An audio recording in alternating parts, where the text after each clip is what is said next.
कविता आणि गाणी मुलांना लय आणि कृतीसह शब्दसंग्रहाचे कौशल्य वाढवण्यास मदत करतात. त्यामुळे त्यांची भाषाही विकसित होते. विविध विषय समजून घेण्याचा आणि माहिती मिळवण्याचा कविता हा एक मजेदार आणि छान मार्ग आहे. हे लक्षात घेऊन आज आपण मुलांबरोबर एक छान कविता म्हणणार आहोत, ज्यामध्ये मुलांना हे समजेल की आपले हात धुतले का पाहिजे, तसेच आपण स्वच्छता का आणि कशी ठेवली पाहिजे. याशिवाय कविता करत असताना शारीरिक हालचालींमुळे त्यांच्या स्नायूंचाही विकास होण्यास मदत होईल. आजची कविता 2 ते 3 वेळा मुलांबरोबर ऍक्शन करत म्हणजे कृतीद्वारे पुन्हा पुन्हा करून घ्या. मुलांनो, माझे हात कसे दिसतायत? मळलेले दिसतायत.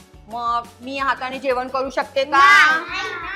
पण मला तर खूप भूक लागलेली आहे. हात धुवावे जेवायला लागेल. मग काय आपण जेवणाआधी हात धुतलेच पाहिजे का? हो. आणि कधी कधी हात धुतले पाहिजे? जेवण झाल्यावर. हो, अगदी बरोबर. जेवण झाल्यावर, जेवणाच्या आधी आणि शौचात जाऊन आल्यावरती आपण हात धुतले पाहिजे. आता मुलांनो, मी तुमच्यासाठी एक कविता लिहिली आहे. कवितेचं नाव आहे चला हात धुया. हात धुवा, हात धुवा, हात धुवा, हात धुवा. सारी घाण काढून टाका. साडी घाण काढून टाका. पाण्याने हात ओले करा.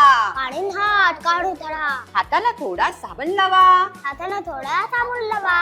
हात छान चोळा आता. हात छान थोडा हातात. बोटांच्याही मागच्या बाजूला. हाताच्याही मागच्या बाजूला.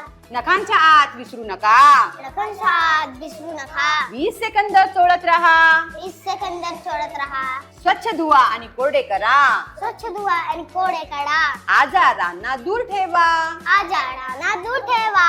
छान होती ना ही कविता. ही कृती मजेदार करण्यासाठी वॉश बेसिन किंवा एखाद्या वाडग्यामध्ये हात धुताना मुलांना कवितेच्या प्रत्येक ओळीची पुनरावृत्ती करण्यास सांगितले तरी सुद्धा चालू शकते. आता मला सांगा, हे काय आहे?